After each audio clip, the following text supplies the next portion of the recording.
first trip with mushrooms. So my first trip with mushrooms was back in. Uh, Trying to think here. 20, 2017. No, 2018. First experience with psilocybin. I didn't know. I've only heard of it. I've seen it in like the movie. What do you call it? Natural Born Killers. Right? And I see those guys. They were eating a bunch and then they got sick. And I was thinking, oh shit, is that what that shit's supposed to do? Make you sick? Then you lose things like that? No.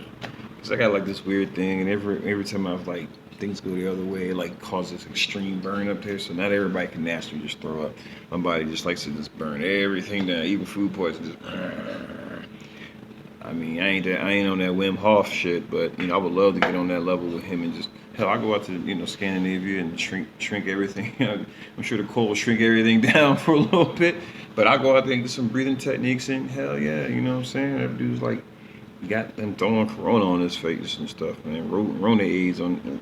He's wilding, son. But that's him, man. That's what he does.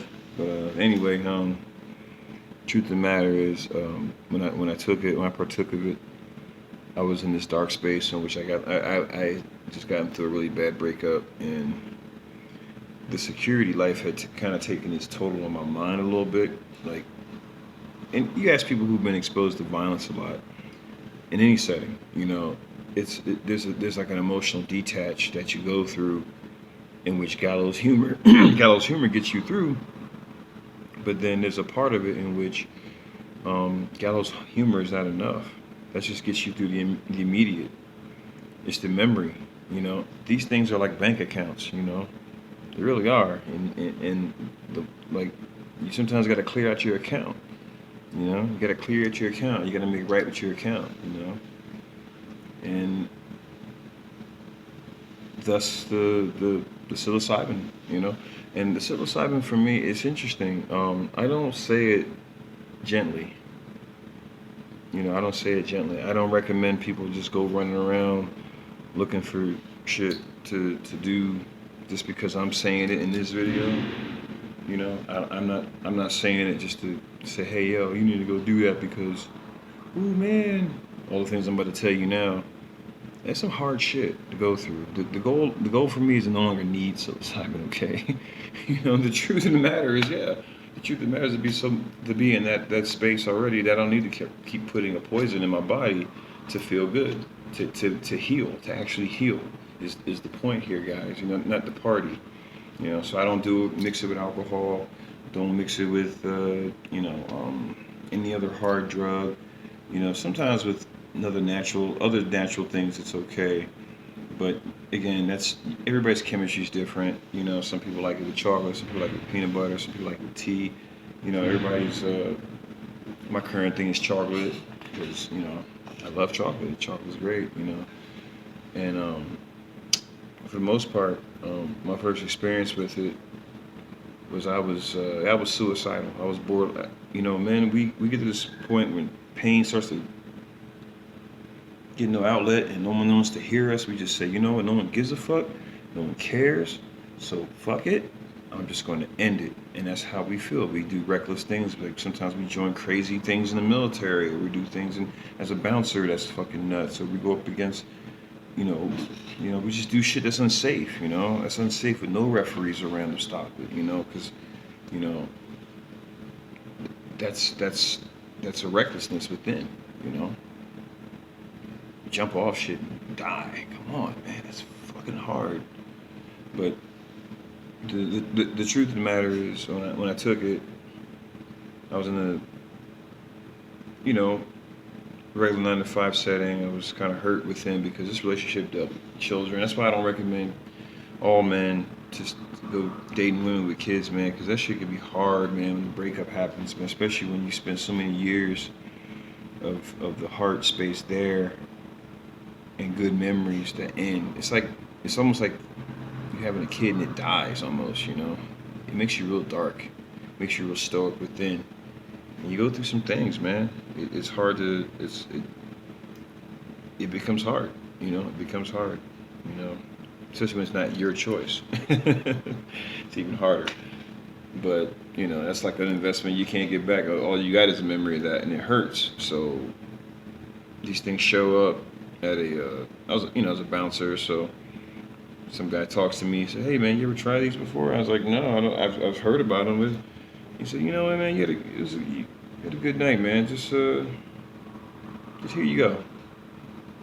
So it gives me like, I guess the equivalent of what was an eighth of mushrooms at this time. That, you know, a little bag thing of it. So I looked at this thing. I was like, Jesus Christ! And so I looked at it for like 3 months. Did this one girl? She gave me a fancy box to put all my stuff in there. I put the stuff in this box, this little Bruce Lee box. Got broken to move. Ugh. Anyway, sorry for my segues. But yeah, I sat on and meditated. I was like, how do I do these things? And then so I just sat up and looked at it one day. You know, I had a rough night, had a rough week, saw a lot of violence. You know, conducted it for my own self-defense, which is like, that can be hard, guys. When you're like trying to keep people from killing you like over thousands of times, it gets really fucking fucked up. And when you guys see videos of Tyson and he's having that emotional shit break down with you, how he feels inside, that's some real fucking shit, man. Like, that's real. You know, that's real. You really don't. You love it. You embrace it in the moment, but when you feel like, when you go realize you had ugly feelings and realize you tried to kill to keep someone from killing, it's hard, man. You know, you have an unpeaceful resonance with the memory, and it hurts really bad to think of it, and it makes you cry. And I would cry every night from being a bouncer at, you know, certain spots, and it was just because of certain things I had to do or saw done, or just cruel shit, you know, just stuff you know. And I have this really empathic thing within. I can feel things happening before they happen, right when the moment is, and that shit would save my life in the club. I would move and shit, and just like, God damn, dude. And man, it was just, and so one night I looked at it and I said, okay, cool. And I took it, chewed it a couple times, right? And it's like, okay. I felt my stomach was like, ugh, whatever. So I drank some orange juice, water, whatever. Didn't get sick ever with them. But then, man, it was so crazy. Like, this whole other world just like opened up. It was like I was looking at these little people who were like, man, the first time, I never forgot, I had a notebook I was writing, and I was like, man, I'm writing this shit down, and I was writing song lyrics, and all of a sudden I just wanted to get into this space of music, this space of vibration. I was like, oh yeah, that's my calling. Yeah, I need to be doing that. That's right. That's my vibration, the art, the vibrational arts. You know, it's my calling. You know, as well as the visual. But they all reflect each other. You know, they're all music of some kind of reflection form. And so I started writing. All of a sudden, I laid back. You know, you walk through a doorway and you're upright. When you lay back, but I was like in my third eye mental space, I was upright. It's like I lay back when I'm upright. I'm like, whoa, shit, I'm upright. Okay. And I'm seeing these people that are like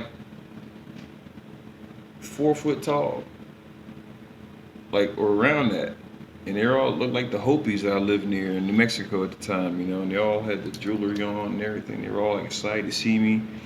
I guess to them, I look like just a big old giant, just like, a big old drunk giant ghost to them, I guess, and it looked like a little ghost to me. I guess that's how that works. It's like a mirror sometimes across different dimensions, you know, and different thresholds. When you can go there, I didn't realize the thresholds are like right there, you know, and they were reminding me how beautiful and like, wow, man, oh wow, he's finally back, he's here, oh yeah, and like they knew me or something. I don't know what was going on, and I was like, okay, these guys know me.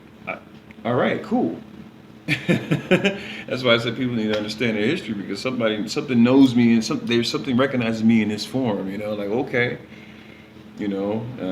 I'll talk about a DMT trip later. That trumps all this nonsense I'm about to tell you now. But so I'm going through this experience. I don't want to write, because if I write, I lose my third eye off of what I'm looking at, because I've never seen this kind of stuff before. And I'm like, oh my god! But it started to close off, started to darken, because I was like, you know, the thing about taking, when you take mushrooms, is that a lot of people who do who live in the modern era, who do drugs, who smoke a cigarette, smoke a blunt, drink a beer, drink coffee, do a coke or whatever, do whatever you put in your body. I don't do coke, me, only the natural stuff.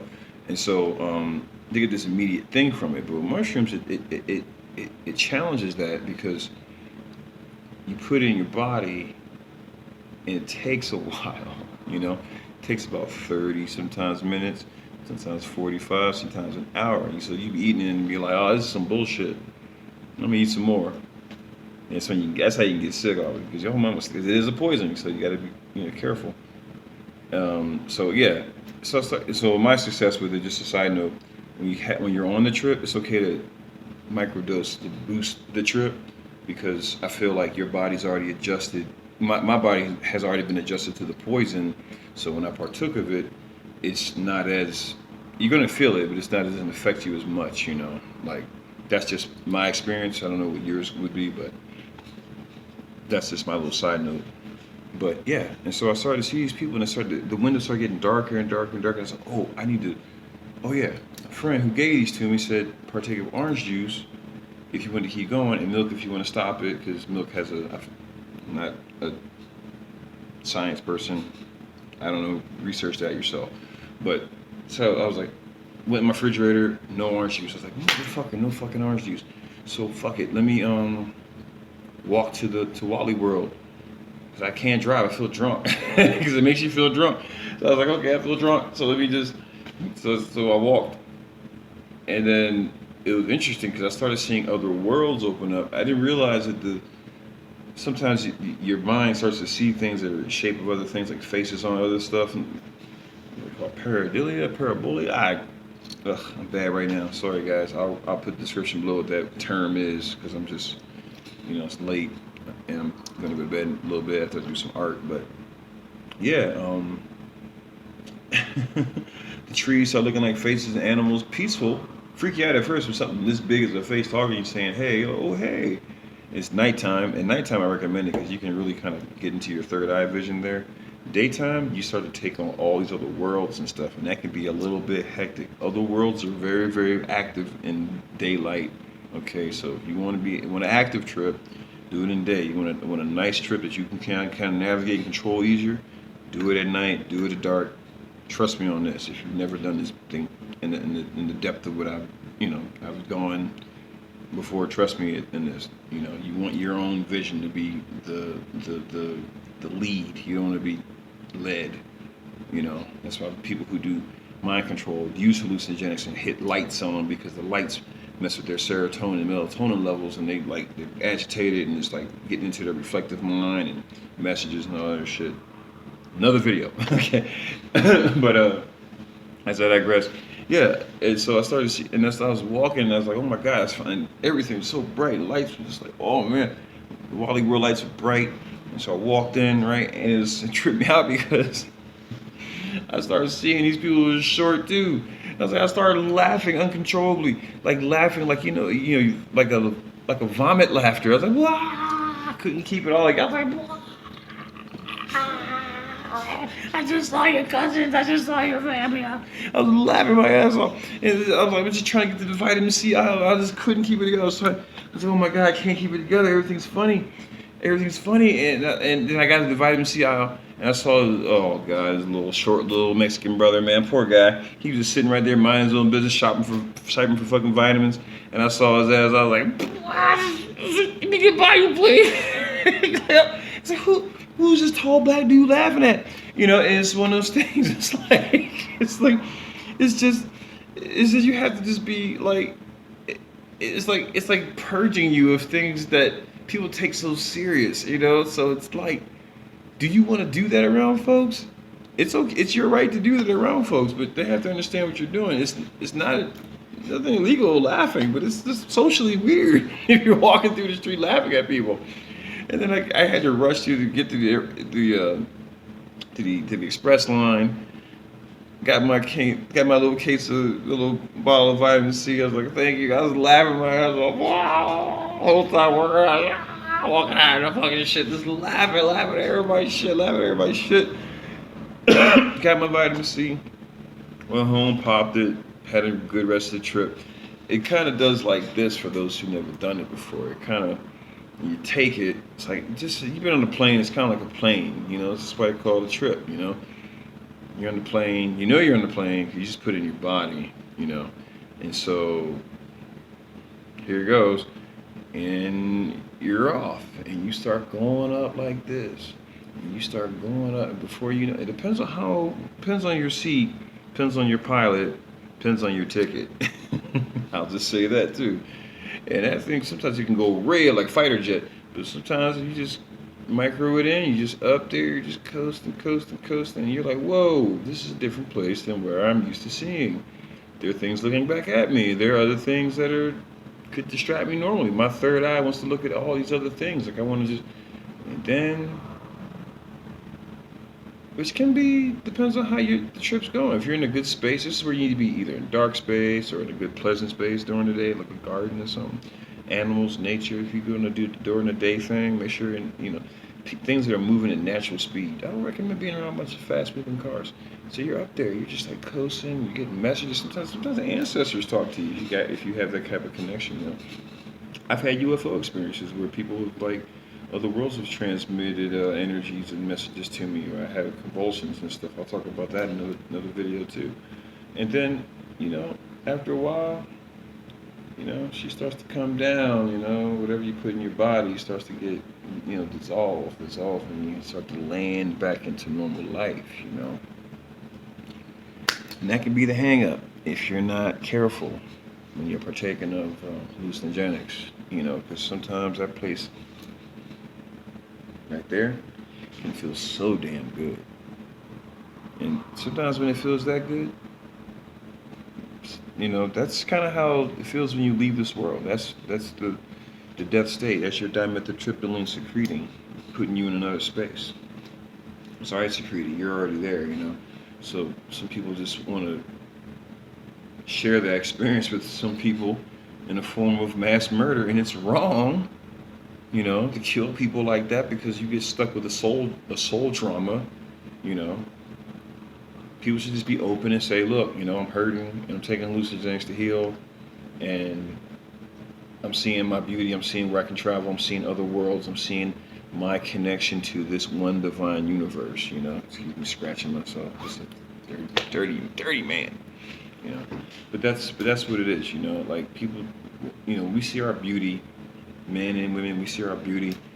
We're going to be able to heal.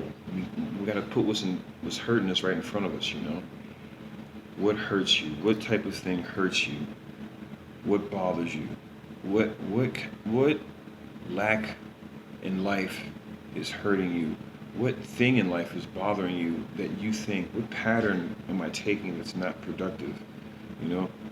Why don't I just go get that gym membership? Why don't I just go start detoxing from social media? Why don't I just start detoxing from things, when you just finished being homeless and stuff, being out in the cold,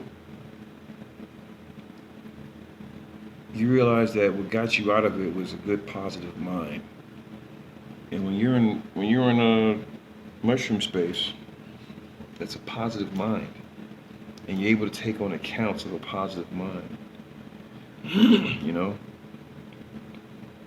You're able to take on new accounts that show you how positive you are, how powerful you are, as opposed to the memories that show you how disempowered you are. And then you gain some soul confidence, and then you gain life confidence, and you gain thought confidence and feeling confidence, and knowing that you can feel something and make it so real that, hey, I got this. You can do this. You can make this a reality. You can make it better. You can feel it better. It doesn't matter how many brick walls you see. And sometimes it's important to see that wall. Sometimes it's important to set your own wall up. I'm learning this right now. It's important to put your wall up and say, you know what? If I don't get this and this and this, I'm doing that. Because I don't want to do this anymore. Because I've given myself leverage to give myself these options. I have a life of options. And that's what you learn when you're in positive mind, that when you say things like that to yourself, I have options to to give myself better. I have chosen the best option for my life. Whether you see it in front of you right now, all you gotta do is see it here, like Bob Ross would tell us young artists. See it here, you got it. You wouldn't see it here.